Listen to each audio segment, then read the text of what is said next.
వచ్చాక ద్రాక్షారం వేమేశ్వర స్వామి వారు, నేను కృష్ణరాజు గారు ఎన్నోసార్లు దర్శనం చేసుకున్నాము. ఆయనకి ఎంతో ఇష్టమైన దేవుడు. ప్రాంతంలో ఆయన ఎంపీగా తండ్రి అప్పుడు ఫస్ట్ టైం గెలిపించడం. అప్పటి నుంచి కూడా ఎప్పుడు కాకినాడ వచ్చినా వచ్చి ద్రాక్షారం రావటం, వేమేశ్వర స్వామి వారి దర్శనం చేసుకుంటాం. అమ్మవారు శక్తిపీఠం ఇలా అలవాటు. కానీ నేను ద్రాక్షారం వెళ్ళాలి, ఎన్నో సంవత్సరాలు అయిపోయింది. కృష్ణరాజు గారు నేను వెళ్ళలేదని అనుకున్నాను అంతే.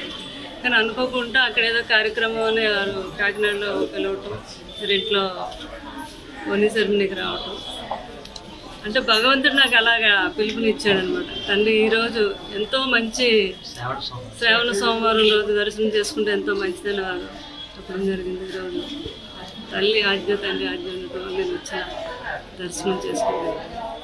అంటే కృష్ణరాజు గారితో రావడం ఎప్పుడు అలవాటు. పెద్దనే రావడం బాధగా ఉన్నా ఇద్దరం కలిసి నేనుగానే వచ్చి ఇంకిద్దరం ఒకటే దర్శనం చేసుకుని చాలా బాగా. కనపురాణం అందరికీ తెలిసిందే, మహానుభావుడు. ఈ కలియుగంలో ప్రత్యక్ష దైవం ద్రాక్షారం వేమేశ్వర స్వామి. ఎప్పుడు కూడా కృష్ణరాజు గారి చరిత్ర చెప్పేవారు నాకు.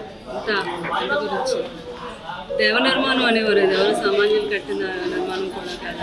అంత నిదర్శనమైన దేవాలయం ఈ ద్రాక్షారం వేమేశ్వర స్వామి, తల్లి అమ్మవారు, మానికి అమ్మ. చాలా అదృష్టం నాకు ఈరోజు. ఫ్యామిలీ అందరికీ కూడా ఈరోజు ఆ తండ్రి, ఆ తల్లి దర్శనం దొరకటం, నేను చేసుకున్న పుణ్యఫలం. అమ్మ ప్రభాస్ గారు ఆలయంలో అమ్మవారికి, స్వామివారికి ప్రభాస్ గారు అర్చనలు పూజలు చేసినట్టు చాలా బాగా జరిగింది. అది ఎందుకు చేశారు? అంటే మన కర్తవ్యం ఏంటంటే భగవంతుడికి ఏమి చెప్పక్కర్లేదు. చాగంటి కోటేశ్వరరావు గారు చెప్తారు, మనం భక్తితో ఆయనకి నమస్కరిస్తే నాకు ఏం కావాలి, ఏం చేయాలి అనేది ఆయనకు తెలుసు కాబట్టి ఆయన అన్నీ చేస్తాడు. మనస్ఫూర్తిగా తల్లి కన్నం పెట్టుకున్నారు. ప్రభాస్ గారికి ఏం కావాలని కోరుకున్నారు దేవుడు? అది మీ అందరికీ తెలిసిన విషయం. ప్రభాస్ గారు పెళ్లి గురించేగా మీ అందరూ అడిగేది. తప్పకుండా బాబుకి పెళ్లి చేయాలని మాత్రం మనస్ఫూర్తిగా పార్వతీ పరమేశ్వరం నేను కోరుకున్నాను. ఈ సంవత్సరం చేస్తాను ప్రభాస్ గారికి పెళ్ళి అంటే అది శివుడు ఆజ్ఞలో ఎందుకు చేయమైనా కుట్టదు అంటారు కదా. భగవంతుడు ఆజ్ఞ ఆయన ఎప్పుడు ఏ రోజు అనుకుంటాడు ఆ రోజు జరుగుతుంది. తప్పకుండా ఆ శుభ సమయం వస్తుంది. అలాగే మా పిల్లలు, ఆడపిల్లలు ఉన్నారు, వాళ్ళకి కూడా ఆ తండ్రి మంచి సంబంధాలు. అంటే ప్రభాస్ గారికి మీ ఫ్యామిలీ కుటుంబంలోనే మ్యారేజ్ చేస్తారు, బయట ఏమన్నా సినిమా హీరోయిన్లు ఎవరన్నా? అది తెలియదు నాకైతే. అది మాత్రం పెళ్లి మాత్రం జరుగుతుంది. అది పెళ్లి మాత్రం జరుగుతుంది. భగవంతుడి ఆజ్ఞ ఉందంతా. చాలా సంతోషం. Thank you madam. వచ్చాక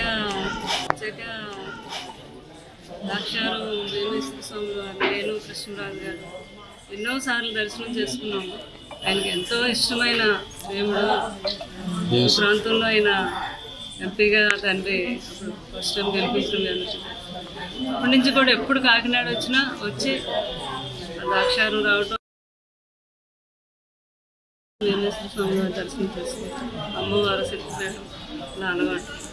కానీ నేను ద్రాక్షారం వెళ్ళాలి, ఎన్నో సంవత్సరాలు అయిపోయింది. కృష్ణరాజు గారు నేను వెళ్ళలేదని అనుకున్నాను అంతే. కానీ అనుకోకుండా అక్కడ ఏదో కార్యక్రమం అని కాకినాడలో పిలవటం, ఇంట్లో వన్నీ సెరమనీకి రావటం, అంటే భగవంతుడు నాకు అలాగా పిలుపునిచ్చాడనమాట. తండ్రి ఈరోజు ఎంతో మంచి శ్రావణ సోమవారం రోజు దర్శనం చేసుకుంటే ఎంతో మంచిదని చెప్పడం జరిగింది. ఈరోజు తల్లి ఆజ్ఞ, తండ్రి ఆజ్ఞతో నేను వచ్చిన దర్శనం చేసుకుంటాను. అంటే కృష్ణరాజు గారితో రావడం ఎప్పుడు అలవాటు. పెద్దనే రావడం బాధగా ఉన్నా ఇద్దరం కలిసి నేనుగానే వచ్చి ఇంకిద్దరం ఒకటే దర్శనం చేసుకుని చాలా బాగా. కనపురాణం అందరికీ తెలిసిందే, మహానుభావుడు. ఈ కలియుగంలో ప్రత్యక్ష దైవం ద్రాక్షారం వేమేశ్వర స్వామి. ఎప్పుడు కూడా కృష్ణరాజు గారి చరిత్ర చెప్పేవారు నాకు. ఇంత గురించి దేవ నిర్మాణం అనేవారు. అది ఎవరు సామాన్యులు కట్టిన నిర్మాణం కూడా కాదు. అంత నిదర్శనమైన దేవాలయం ఈ ద్రాక్షారం వేమేశ్వర స్వామి, తల్లి అమ్మవారు, మానికి అమ్మ. చాలా అదృష్టం నాకు ఈరోజు. ఫ్యామిలీ అందరికీ కూడా ఈరోజు ఆ తండ్రి, ఆ తల్లి దర్శనం దొరకటం, నేను చేసుకున్న పుణ్యఫలం.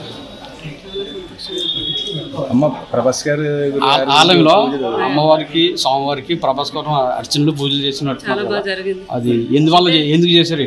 అంటే మన కర్తవ్యం ఏంటంటే భగవంతుడికి ఏమి చెప్పక్కర్లేదు. జాగంటి కోటేశ్వరరావు గారు చెప్తారు.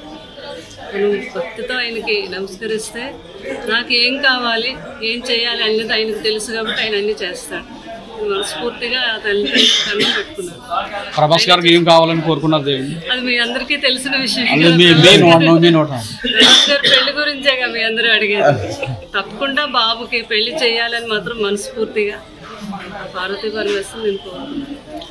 ఈ సంవత్సరం చేస్తాను ప్రభాస్ గారికి పెళ్ళి అంటే అది శివుడు ఆజ్ఞలో ఎందుకు చేయమైనా కొట్టదంటారు కదా. భగవంతుడు ఆజ్ఞ ఆయన ఎప్పుడు ఏ రోజు అనుకుంటే ఆ రోజు జరుగుతుంది. తప్పకుండా ఆ శుభ సమయం వస్తుంది. అలాగే మా పిల్లలు ఆడపిల్లలు ఉన్నారు, వాళ్ళకి కూడా ఆ తండ్రి మంచి సంబంధాలు. అంటే ప్రభాస్ గారికి మీ ఫ్యామిలీ కుటుంబంలోనే మ్యారేజ్ చేస్తారు, బయట ఏమన్నా సినిమా హీరోయిన్లు ఎవరన్నా? అది తెలియదు నాకైతే. అది మాత్రం పెళ్లి మాత్రం జరుగుతుంది. అది పెళ్లి మాత్రం జరుగుతుంది. భగవంతుడి ఆజ్ఞ ఉందంతా. చాలా సంతోషం. Thank you madam. వచ్చాక